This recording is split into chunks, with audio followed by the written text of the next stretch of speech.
Good day, ladies and gentlemen, and welcome to the first quarter 2025 earnings conference call for Venus Concept Inc.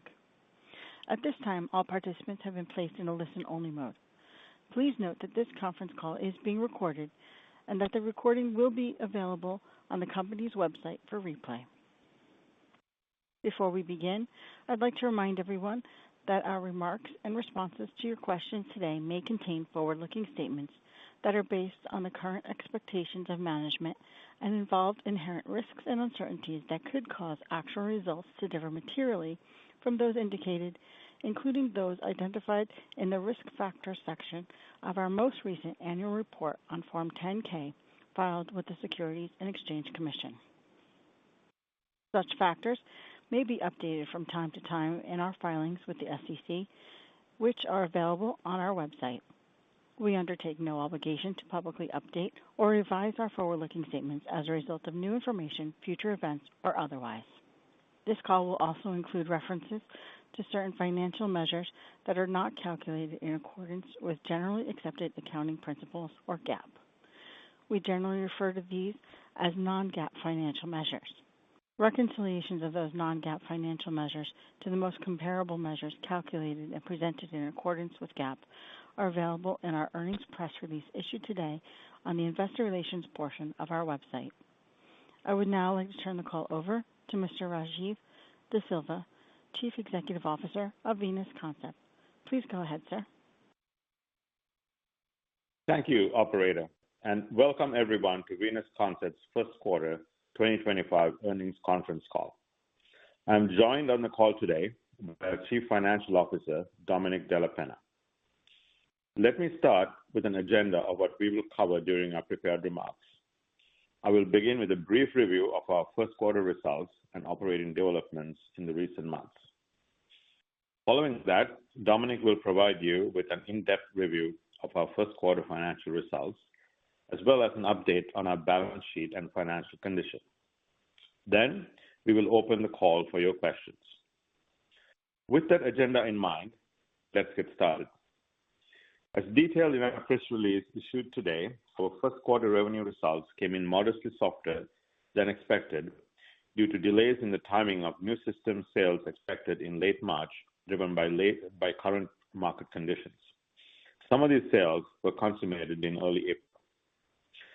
First quarter revenue declined 22% year-over-year, driven by a 25% decline in systems revenue, and to a lesser extent, a high single-digit decline in procedure-related products and service revenue.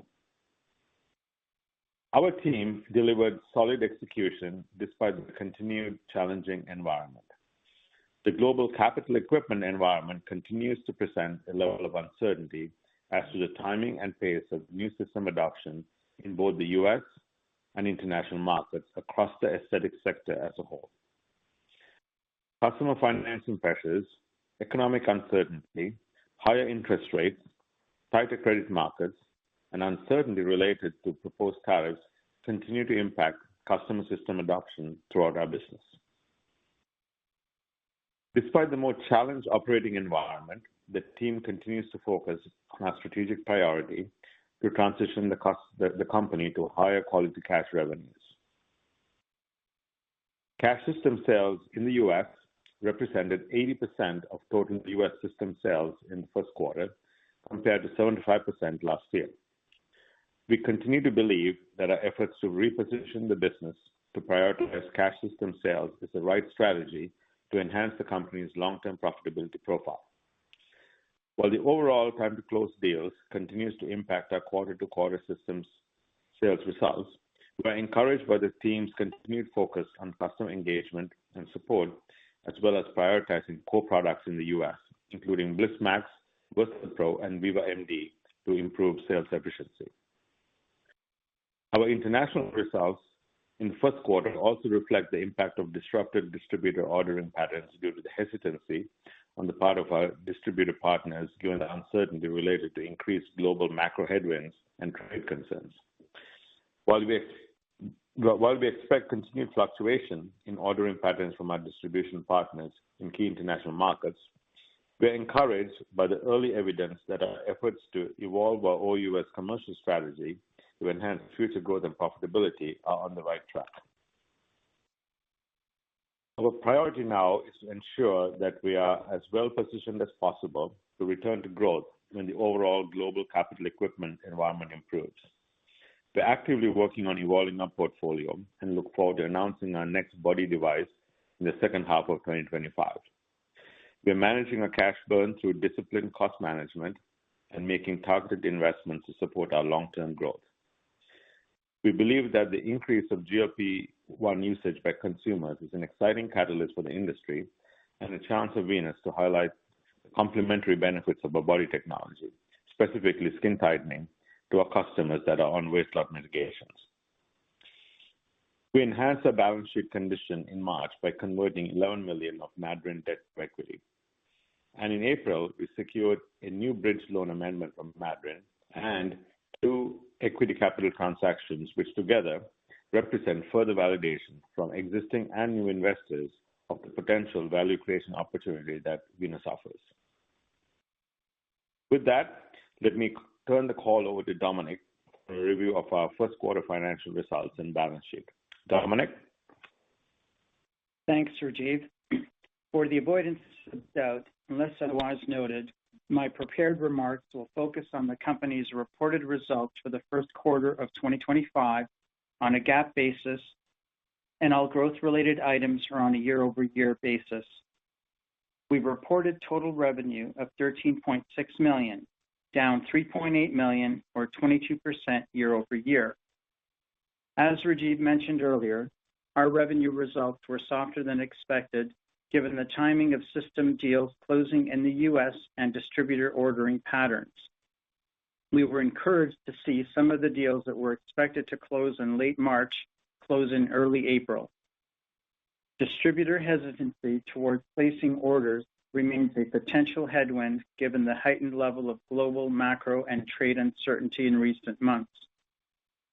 The year-over-year decrease in total revenue in the first quarter was driven by a 29% decrease in international revenue and a 16.5% decrease in the United States. The year-over-year decrease in total revenue by product category, a 25% decrease in products systems revenue, a 25% decrease in lease systems revenue. The percentage of total systems revenue derived from the company's internal lease programs, Venus Prime and our legacy subscription model, was approximately 25% in the first quarter of 2025 compared to 25% in the prior year period. Turning to a review of our first quarter financial results across the rest of the P&L. Gross profit decreased $2.9 million, or 25%, to $8.8 million. The decrease in gross profit is primarily due to the effects of tighter third-party lending practices, which negatively impacted capital equipment sales in the U.S., and a decrease in revenue in our international markets driven by the accelerated exit from unprofitable direct markets, combined with distributor uncertainty over economic and trade patterns facing the macro environment. Gross margin was at 64.2% of revenue, compared to 66.6% of revenue for the first quarter of 2024. Total operating expenses decreased $1.1 million, or 6%, to $18.3 million. The reduction in first quarter 2025 operating expenses reflects our continued progress in cost containment and streamlining of our operations. GAAP operating loss was $9.5 million compared to $7.8 million in the first quarter of 2024.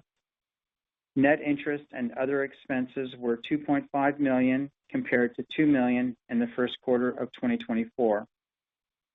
The year-over-year change in net interest and other expenses was driven primarily by a $1 million non-cash loss on debt extinguishment, which did not impact prior period results, and a non-cash foreign exchange gain of $0.1 million compared to a non-cash loss of $0.3 million last year, offset partially by lower interest expense on outstanding borrowings, which totaled $1.6 million in the first quarter compared to $1.7 million last year. Net loss attributable to stockholders for the first quarter of 2025 was $12.4 million, or $17.44 per share, compared to net loss of $9.8 million, or $16.91 per share for the first quarter of 2024. Weighted average shares outstanding for the first quarter of 2025 and 2024 gives effect for the company's 1-for-11 reverse stock split effective March 3rd, 2025. Adjusted EBITDA loss for the first quarter of 2025 was $8.3 million, compared to adjusted EBITDA loss of $5.1 million for the first quarter of 2024. As a reminder, we have provided a full reconciliation of our GAAP net loss to adjusted EBITDA loss in our earnings press release.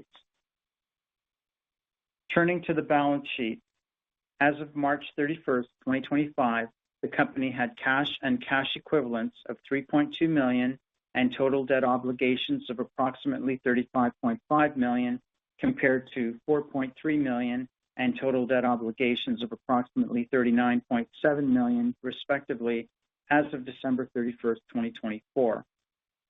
This represents a $4.2 million reduction in total debt obligations in the quarter.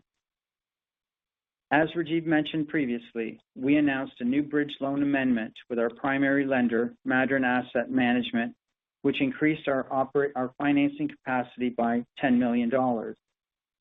We continue to appreciate the support of Madryn as we execute on enhancing the financial profile of the business. We also announced 3 important items subsequent to quarter end. On April 1st, 2025, the company exchanged $11 million of its subordinated convertible notes held by affiliates of Madryn Asset Management for 379,311 shares of its Series Y preferred stock. This transaction allowed us to maintain NASDAQ compliance through achieving NASDAQ stockholders' equity threshold.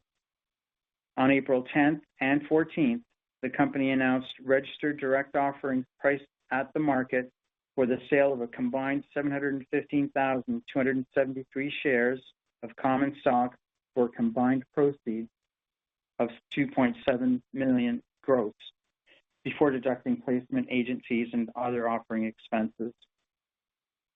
Lastly, with respect to our financial outlook for 2025, given the company's active dialogue with existing lenders and investors, the ongoing evaluation of strategic alternatives with various interested parties to maximize shareholder value, and current market conditions impacted by trade disruptions, the company is not providing full year 2025 financial guidance at this time.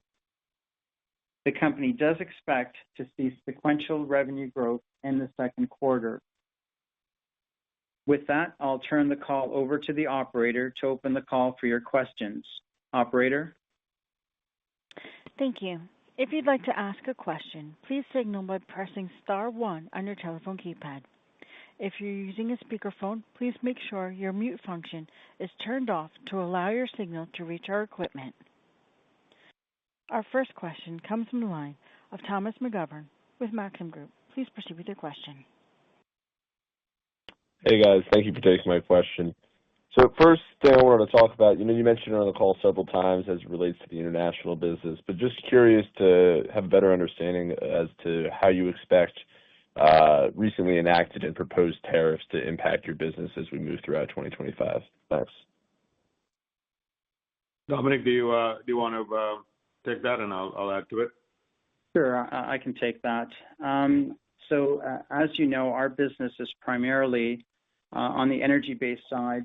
We source our products directly from Israel through a U.S. contract manufacturer, and the tariffs that are announced in respect of Israel relate to about 10% at this stage. Now, negotiations are ongoing, but if we assume the 10% tariff holds, then that impact on the energy-based side would have in 2025 an impact of between 1 and 1.5% on our gross margins, and that's exiting 2025. As we move into 2026, that impact could be between 2 and 2.5% of gross margins.